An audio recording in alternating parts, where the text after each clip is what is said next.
Hi everyone and welcome back to my channel. I'm sorry it's been a while since I last posted anything on here. I've had such a lot going on, a family emergency followed by a lot of processing and dealing with a lot since.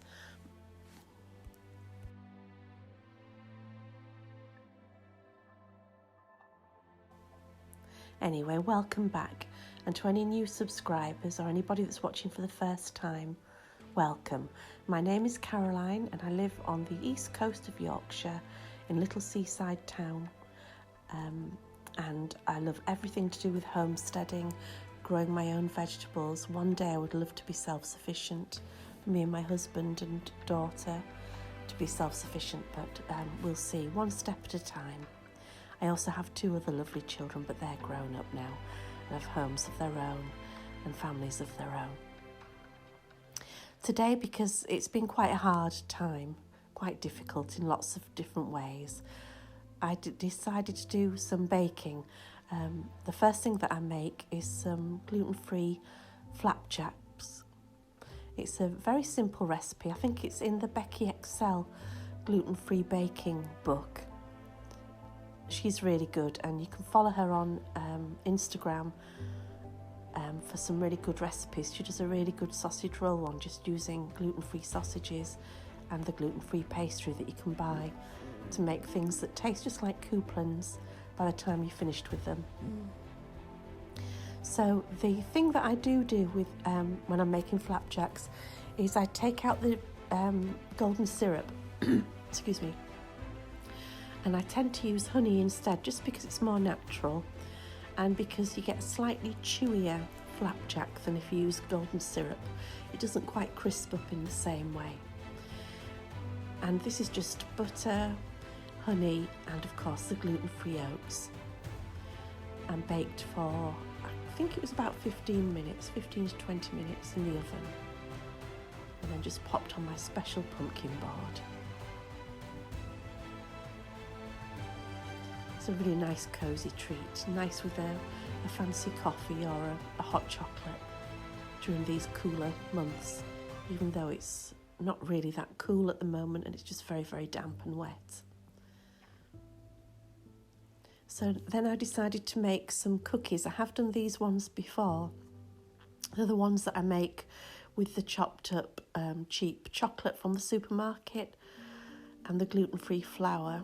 And they use vegetable oil instead of any butter. So they're really good, and they always come out really well.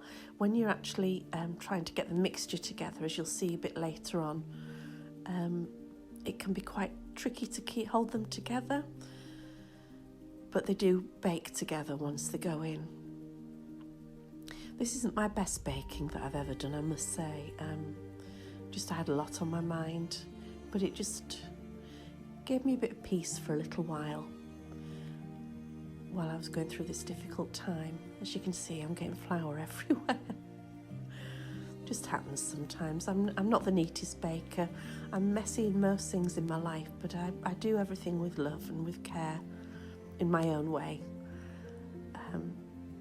Just because I'm a bit messy doesn't mean I'm a bad person, I hope. So there we go. I'm just getting the flour and the baking powder and the sugar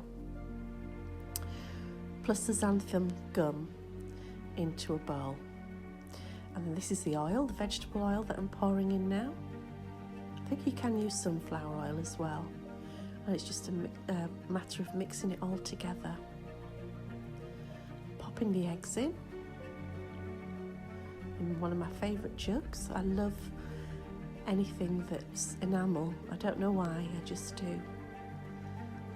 I find it quite comforting somehow. I like the feel of it. So there we go, giving them a quick whisk and then pouring it all into the bowl to mix it together. I'm using a metal spoon there, but when I was doing the flapjacks over the cooker, I was actually using my granny's spoon. I've got my granny and my gran and a friend of mine called Elsie's spoons that I alternate for certain jobs. I use them all the time, and it just makes me feel as though I'm close to them again. And here I am pushing the mixture together. As I say, it's quite a dry mix. It doesn't take a lot of oil in it, and it can seem as though it's just very, very crumbly when you're first making them like this. But once they go into the oven, they do stick together really well. One other thing that I do is I leave them like that for a little while, and then I don't think I show you on this video, but I take them out halfway through and just flatten them a little bit once the chocolate has softened. But as I say, they're not my best cookies that I've ever made. They tasted delicious, but they were quite badly misshaped when they came out. But that doesn't really matter. We all have moments like that, don't we?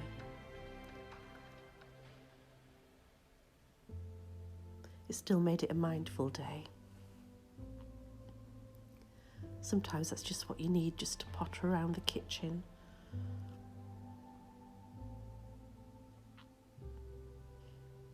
I think I made about 3 trays, or at least 2.5 trays of these cookies, just with one mixture. It was very good.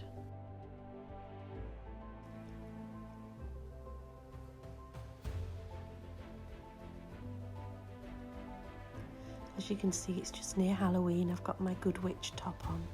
I did have my hat on as well, but decided to take it off while I was filming.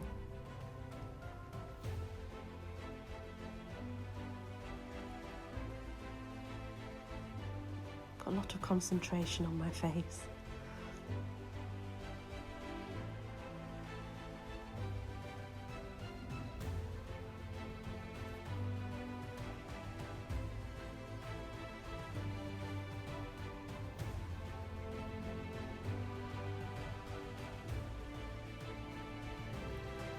There's a mixture of white and milk chocolate in these. I just get the very cheap 45p, even though they're more expensive than they used to be. They used to be 30p a bar. But I get that chocolate and chop it up into small squares and mix it all together, and then mix it into the cookie mixture. Anyway, as I always say, just remember you are a human being, not just a human doing. And hopefully I'll see you next time. Thank you for watching.